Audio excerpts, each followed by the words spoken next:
Abre o meu som.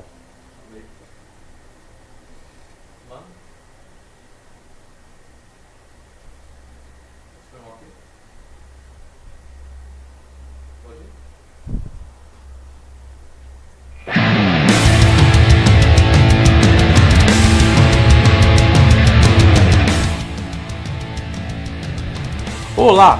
Prefeitura de Mairiporã, na Grande São Paulo, confirma mais uma morte por febre amarela e decreta estado de calamidade pública. Justiça nega recurso contra a liminar que suspende privatização da Eletrobras. E também a Justiça nega mais um recurso de Cristiane Brasil. Estas, outras notícias e os meus comentários você acompanha agora no Fato Brasil.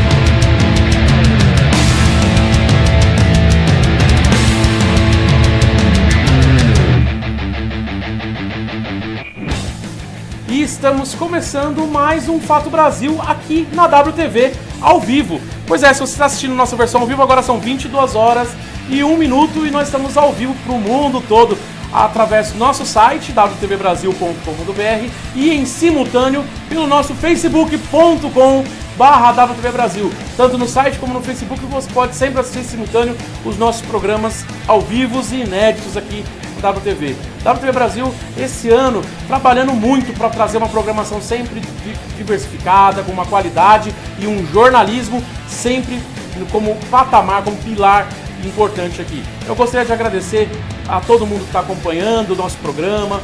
Aqui ao meu lado, hoje, nos cortes, na direção de imagem, está Augusto, ele, que vai estrear aqui na WTV Brasil na sexta-feira com o programa Etc., que você vai poder acompanhar todas as sextas-feiras a partir das 8. Vou colocar aqui na câmerazinha aqui, ó. Ele tá assim, hoje é a primeira vez que ele tá fazendo um programa ao vivo. Ele tá aqui, ó, ó, eu vou brincar com ele só, vou pra essa aqui, ó. Aí, ó, agora eu vou pra essa. Agora eu vou pra essa aqui, ó. Pronto, é assim que tem que ser, assim que tem que ser. E vamos agora para as nossas notícias de hoje. Ó, a Justiça nega o recurso contra a liminar que suspende a privatização da Eletrobras. Pois é, o Tribunal Regional Federal da 5ª Região, TRF5, tem um monte de região, em Pernambuco, negou o pedido de suspensão de liminar apresentado pela União para incluir a Eletrobras e suas subsidiárias no Programa Nacional de Desestatização. O pedido foi indeferido pelo presidente do TRF5, desembargador federal Manuel eu não sei falar o nome dele aqui, Augusto. A gente tem que ver direito esse negócio aqui com esse nome desse cara aqui, é um nome, eu acho que é russo. Não consigo ler esses nomes estranhos. A liminar foi concedida na última quinta-feira pela 6ª Vara Federal da Seção Judiciária do Estado. Em sua decisão, o presidente do TRF5 diz que não se visualiza, ao menos por hora, risco iminente ao insucesso do programa, dado o próprio cronograma é algo indefinido. Vamos explicar aqui, eu vou colocar aqui, ó. É o seguinte, inclusive, Augusto, pode parar a música aí, vai. Vou até tirar a música porque não tá alegre isso aqui. Na verdade, esse negócio de estatização da Eletrobras foi algo que o governo mandou para a pauta na surdina do ano de 2017. Eu vou dizer uma coisa sobre isso. Não é assim que tem que desestatizar. E, na minha opinião, ao que se diz o setor elétrico, que são setores básicos, aí é minha opinião, do Vitor aqui, eu acho que não tinha que privatizar, não. Porque isso é uma riqueza do país, isso tem que estar na mão do governo. Questão elétrica, das águas, sabe? São coisas básicas que o governo tem que estar... Porque se você privatiza, você também coloca... Tudo bem, privatização pode trazer muitos benefícios, mas não dessa maneira. Não na surdina, gente. Eu acho que se for privatizar, se eu abrisse mão da minha opinião, se eu mudasse minha opinião sobre isso, deveria ser com amplo apoio público e que todas as dúvidas fossem retiradas antes de iniciar um processo. Então está certo, o governo perdeu mais uma vez, então foi negado o pedido. É isso aí. E dizer que falando em luz, a Eletropaulo aqui no nosso estúdio, que eu só estou ouvindo aqui, você que está assistindo não está colocando, mas tá um pisca-pisca em Pirituba. Ô, Eletropaulo, ajuda a gente aqui, né? Pelo amor, né? É duro, viu? Mas enfim, é que a gente tem um no-break aqui. Mas se acabar a luz, desliga tudo aqui também, a gente para a transmissão ao vivo. Paciência. E olha só, o juiz também... Essa daqui é boa, ó.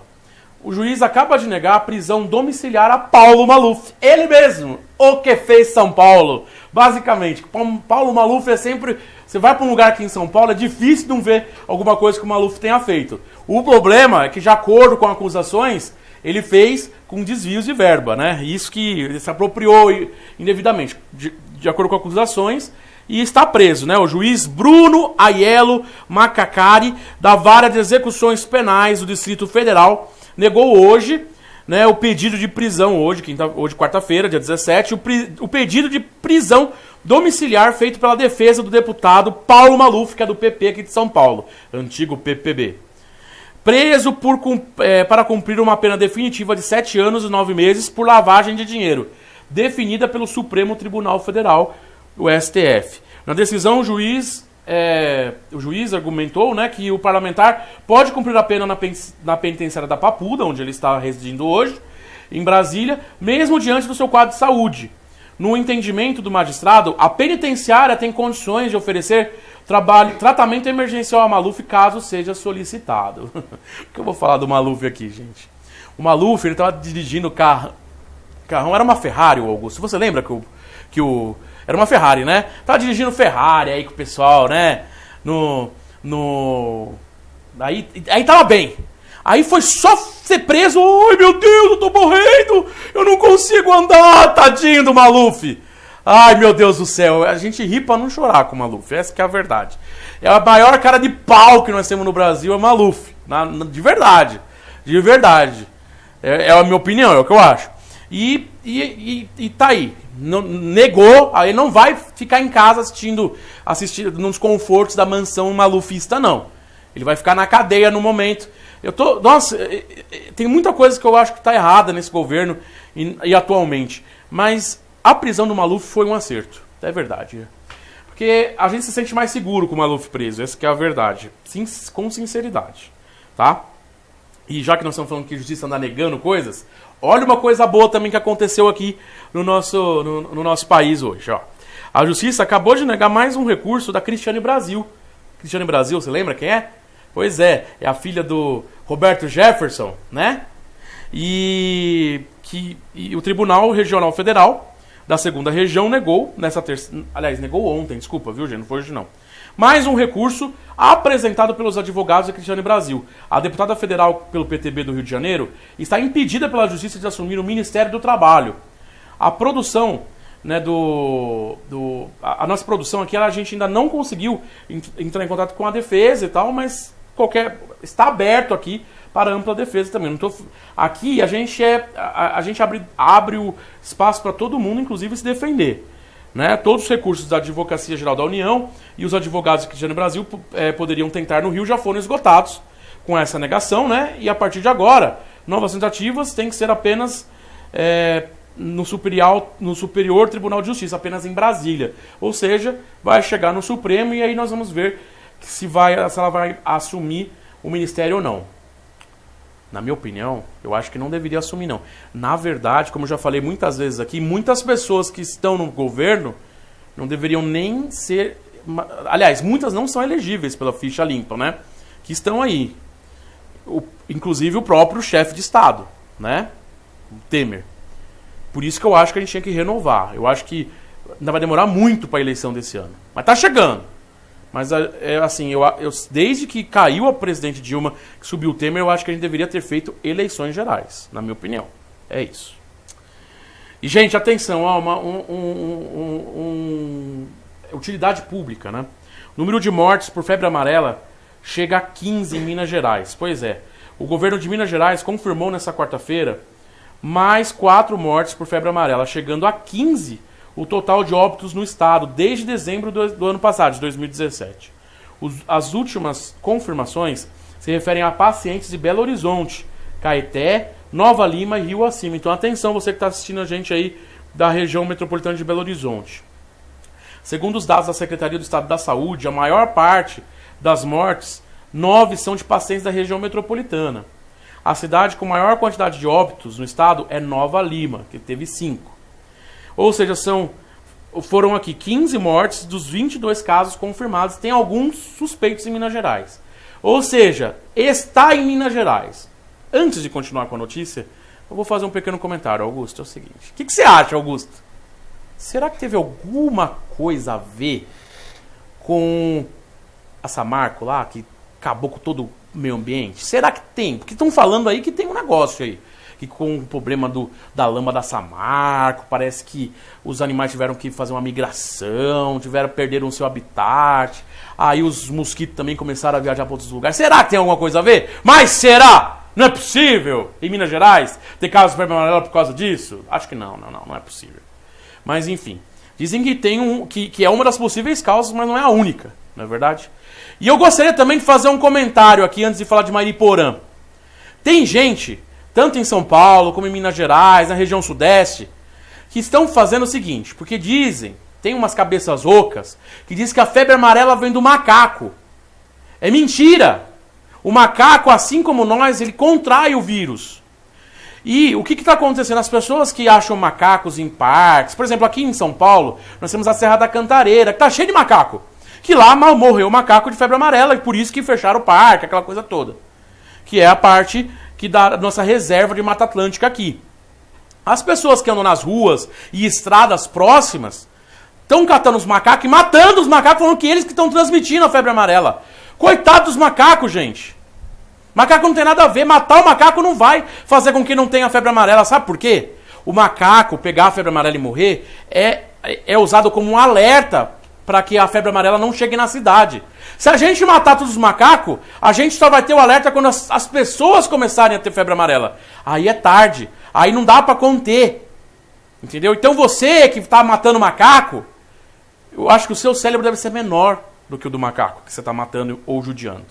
Aliás, na minha opinião, um ser humano que, por seja lá qual for o motivo, que judia de animais de estimação, de animais silvestres, enfim, que judia de animais, esse ser humano não presta.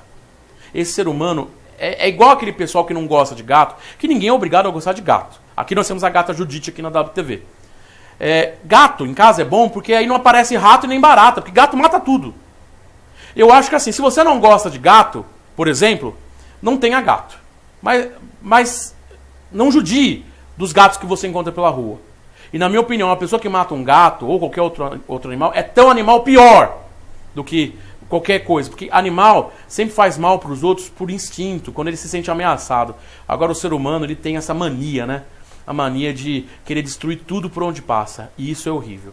Então fica aqui minha crítica aos cabeças de vento que estão matando e judiando de macaco, achando que eles que são os responsáveis pela febre amarela. O responsável são os mosquitos. Mas eu não vejo nenhum imbecil que sai na rua matando mosquito, né? Porque não dá, né? É pequeno, né? Aí é pequeno demais, né? Já o macaquinho, coitado, né? É isso. Fica aqui minha crítica. E continuando aqui, ó, a Prefeitura de Mariporã, na Grande São Paulo, confirmou mais uma morte hoje de febre amarela e decreta estado de calamidade pública. Pois é, vou dar mais informações aqui para você que está nos assistindo, que mora perto de Mariporã. Aqui nós temos uma audiência enorme aqui em Franco da Rocha, temos uma audiência aqui em Laranjeiras, por exemplo. Laranjeiras não, desculpa, Caeiras, né? Laranjeiras é um dos bairros. Então a Prefeitura de Mariporã informou na tarde desta quarta-feira que exames confirmam que a morte do técnico em refrigeração Anderson Lopes Oliveira, no último dia 9, foi causada por febre amarela. O exame foi feito pelo Adolfo Lutz, né, que é o instituto. Até então a morte era considerada suspeita pelas autoridades de saúde. Nesta última terça-feira, a Prefeitura de Mariporã decretou estado de calamidade pública na saúde por causa de febre amarela. O município também anunciou que não vai mais vacinar quem mora em outras cidades. Devido à grande procura de moradores de municípios vizinhos, os postos de vacinação de Mariporã passarão a exigir comprovante de residência.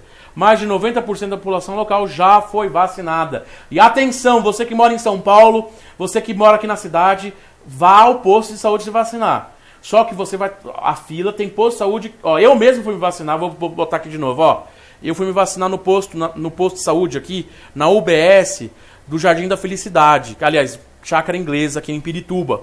perto aqui do nosso estúdio. E eu fiquei 2 horas na fila. Porém, a fila não é grande porque o posto de saúde não tem capacidade. A fila é grande porque é muita gente. Mas todos estão sendo vacinados. Pelo menos nas UBSs aqui da região de Pirituba, que foram as primeiras a começarem a dar essa vacina.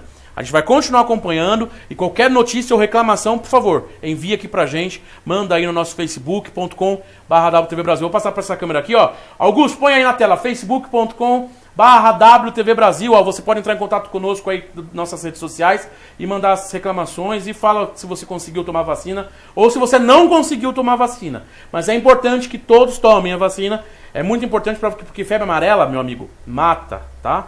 Não vamos brincar com a saúde não, né? E vamos lá, ó. O Tribunal de Contas da União, o TCU, acompanhará acordo que prevê a indenização da Petrobras a investidores estrangeiros. Isso é uma notícia até um pouquinho antiga, dessa que a Petrobras vai pagar a indenização aos investidores, e agora o Tribunal de Contas da União quer acompanhar esse acordo de perto, né? Então o TCU, né, o Tribunal de Contas da União, aprovou nessa quarta-feira a abertura de um processo para acompanhar um acordo feito entre a Petrobras e a Justiça norte-americana para indenizar estrangeiros que investiram na estatal.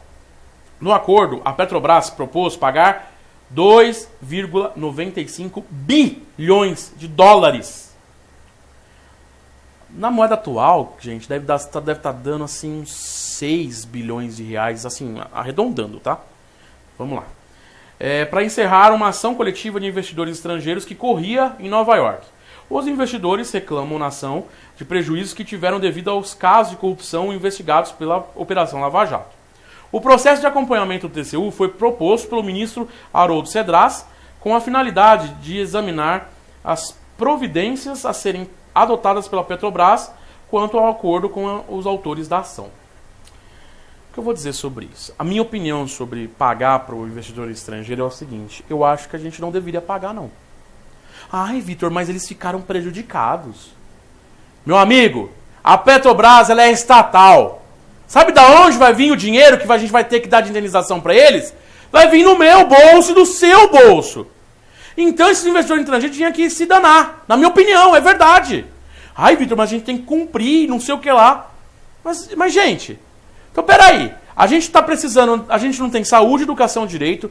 A estatal, não, mas quebraram a Petrobras. Quebraram nada, ela está aí funcionando. É claro que a gente tem que investigar os casos de corrupção e tem que punir. Quem tem que pagar a indenização não é a Petrobras. Quem tem que pagar a indenização é quem foi condenado pela corrupção na Petrobras. Não a Petrobras, não o povo brasileiro. Mas que pouca vergonha. Então vai tirar da Petrobras, quer tirar do povo, porque a Petrobras é do povo, 2,95 bilhões de dólares que poderia estar dentro da empresa ou dentro das outras situações do governo que vive reclamando que está sem dinheiro.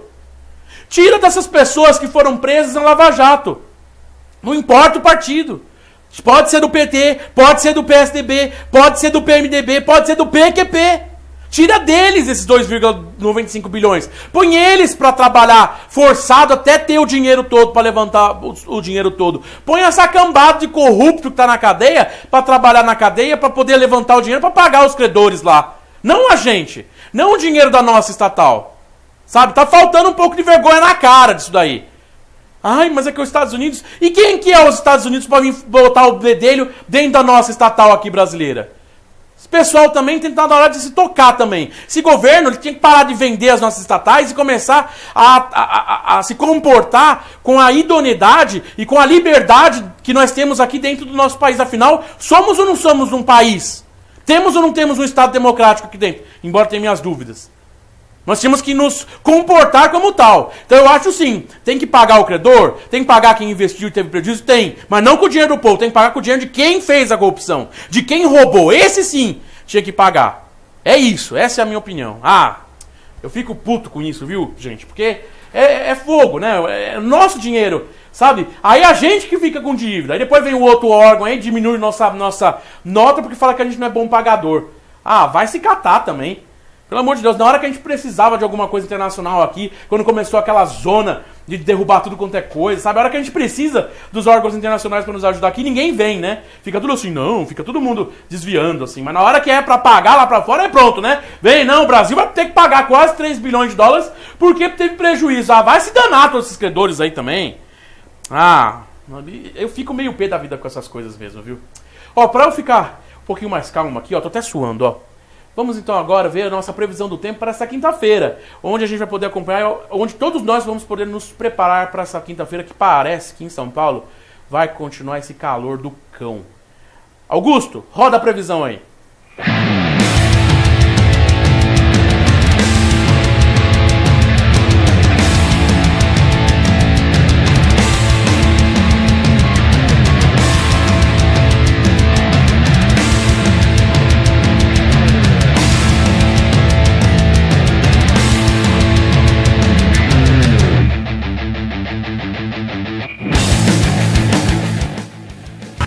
Nesta quinta-feira, o calor e a alta umidade ainda vão favorecer as pancadas de chuva, principalmente entre a tarde e a noite, na maior parte do Brasil. Por outro lado, a alta subtropical do Atlântico Sul diminui as condições de chuva entre o Rio de Janeiro, Espírito Santo, grande parte de Minas Gerais, inclusive Belo Horizonte, a região de Brasília, Palmas e todo o interior do Nordeste. Todas essas áreas vão ter um dia de sol forte, temperaturas bastante elevadas no período da tarde e não há previsão de chuva. Já no sul do Brasil, um sistema de baixa pressão se intensifica e há condições para fortes pancadas de chuva nos 3 estados.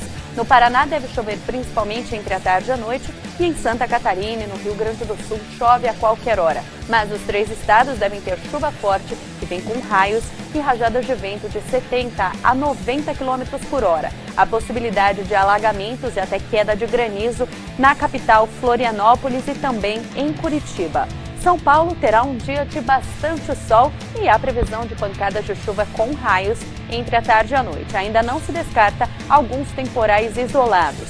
O sul de Mato Grosso do Sul, oeste do Pará, norte do Amazonas, região de Manaus, áreas de Roraima e o litoral do Amapá vão ficar com muita nebulosidade e várias pancadas de chuva ao longo do dia. Com exceção do Tocantins, que vai ficar sem chuva, todas as outras áreas da região norte estão sujeitas a temporais, principalmente entre a tarde e a noite. A mínima prevista para esta quinta-feira é de 22 graus em Porto Alegre e 24 graus em Cuiabá. Em São Paulo, a máxima deve chegar aos 33 graus e aos 31 em Belo Horizonte. Os ventos quentes ganham força sobre o estado de São Paulo nesta quinta-feira e a região metropolitana será marcada por muito calor nesta quinta-feira. Faz sol ao longo do dia, sol forte, poucas nuvens no céu, a temperatura sobe rapidamente, faz calor à tarde e são previstas algumas pancadas de chuva de forma isolada, mas essa chuva pode vir com raios e ainda há expectativa para temporais. Na capital, a mínima é de 21 e a máxima pode chegar aos 33 graus. Em Guarulhos, mínima de 20 e a máxima deve alcançar os 34 graus. O tempo deve mudar a partir de sexta-feira com a chegada de uma nova frente fria. O sistema de alta pressão ganha força sobre o estado do Rio de Janeiro nesta quinta-feira e faz bastante sol na região metropolitana. As temperaturas sobem rapidamente, faz muito calor à tarde e não há expectativa de chuva para esta quinta-feira. A mínima prevista na capital é de 21 graus e a máxima deve chegar aos 40 graus. Em Niterói, mínima de 23 e máxima prevista de 38 graus. Deus do céu, vai continuar fazendo calor no Sudeste? Eu não tô aguentando, gente. Eu tenho uma toalha aqui do meu lado, viu? Porque tá difícil aqui. A gente precisa de um apoiador aqui para instalar um ar-condicionado aqui no nosso estúdio, viu? Então, se você tem uma empresa de eletrodomésticos, você quer anunciar aqui, a gente também pode anunciar você aqui. Se você colocar um ar-condicionado aqui pra gente, a gente anuncia você o ano inteiro aqui de graça, tá bom? Fico aguardando o contato. Entre em contato aí, ó, facebook.com/WTV Brasil. Antes de continuar, eu gostaria de mandar um abraço para Hilda Matos, que está nos assistindo, a Tânia Aguiar, a Andréia Castro, o Marcos Savoy, tá também o Gabriel Freitas acompanhando a gente, o Will, que é meu amigo aqui do Lorama, né, no Terminal Pirituba, e todo mundo que está me acompanhando. Se eu não falei o nome, eu falo no outro programa. Muito obrigado pelo carinho da sua audiência. Eu vou aqui para os meus comentários finais, que é o seguinte, ó, gente. É uma coisa que eu gostaria muito de conversar aqui com o pessoal, que eu às vezes eu me espanto, né? Ó, a notícia é a seguinte: se Previdência não for votada em fevereiro, Não será mais, diz o Maia. O presidente da Câmara dos Deputados, Rodrigo Maia, do Demo, afirmou hoje, em Washington, que se o governo não conseguir os votos necessários para aprovar a reforma da Previdência em fevereiro, a Câmara não votará mais a proposta de emenda à Constituição 287, a PEC 287 de 2016. O início da discussão da matéria está previsto para o dia 19 de fevereiro.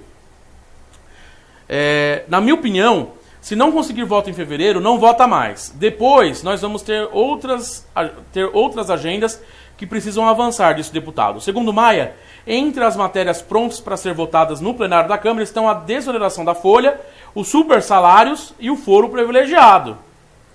Eu vou dizer o seguinte, eu ando acompanhando sempre, na nossa grande mídia, o desdobramento da reforma da Previdência.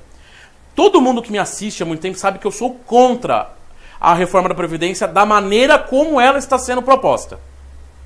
O governo vende uma imagem do INSS, de uma Previdência Social, né, que é o Instituto Nacional da Seguridade Social, o INSS. Ele vende uma imagem de que ela está falida, que não tem dinheiro, e é mentira. Na verdade, ela tem fechado todos os anos em superávit. Porque o INSS não é só o responsável por pagar pensão e aposentadoria. Tudo que tem a ver sobre seguridade social está dentro e conta dentro do que é a Previdência Social. Então, é necessário que, eu sempre falo aqui, já mostrei vídeo aqui explicando isso, já expliquei e volto a explicar de novo se for preciso, que a nossa Previdência Social, ela não está falida. Porém, daqui uns 20, 30 anos, ela pode vir a ficar sem dinheiro. Para isso é necessário sim uma reforma, mas não como é proposta, não com essa rapidez. Minha opinião, baseadas em fatos verdadeiros que estão à disposição ao público na internet, aí nos sites, de acordo com a lei da transparência, nos sites do governo e oficiais aí, tal. Nos nossos programas aí, eu vou voltar aqui no nosso programa a mostrar o porquê que é mentira, porquê que está em superávit, tá? Então ele já vende essa mentira. O que eu não aguento é assistir em outros veículos de comunicação, porque assim, eu acho que eu não concordo.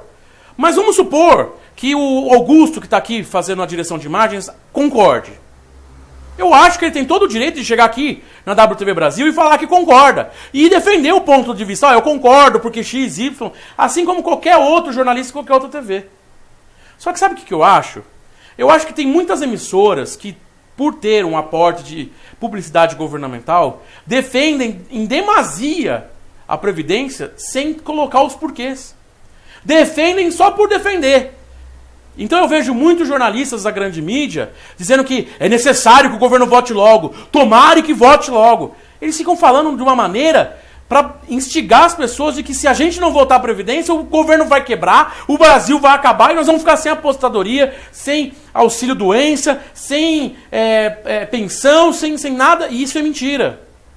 Então é necessário que nós, jornalistas, e é com essa crítica que eu intitulo como o jornalismo e a Previdência, é importante que os jornalistas, antes de defenderem, ou, no meu caso, de irem contra qualquer reforma, seja ela da Previdência ou qualquer outra, que apresentem fatos concretos, que embasem essa opinião. Eu acho que assim, eu vir aqui e dar uma opinião apenas só por dar, o que eu estou fazendo aqui? Qualquer pessoa faz isso. Mas um jornalista de verdade dá a sua opinião embasado. E eu embasei a minha opinião aqui de acordo com alguns estudos de alguns institutos que divulgaram seus resultados sobre Previdência Social. Gostaria de ver esses jornalistas das grandes mídias que defendem com unhas e dentes e dizem e passam uma imagem à população de que o Brasil vai quebrar se a gente não reformar a Previdência. Gostaria de ver concretamente os dados e o porquê que ele acredita nisso. Se for realmente a opinião dele, respeito, como todo mundo que eu respeito, que tem uma opinião até contrária à minha. Mas se for uma opinião só porque o governo, que é o que põe dinheiro de publicidade dentro da TV, mandou ele falar, então não é jornalista não, é pau mandado. É isso. E é assim, vou passar para essa câmera aqui, que eu vou finalizando o Fato Brasil de hoje. Muito obrigado pela audiência, pela paciência. Augusto, obrigado aí por você ter feito o corte aí pra mim hoje. O Gabriel tá com um problema aí com a família, não pôde estar aqui, mas nós estaremos aqui sempre com o Fato Brasil trazendo as principais notícias. Um abraço a todos, até amanhã com mais um Fato Brasil ao vivo. Tchau, pessoal, e até amanhã. Tchau.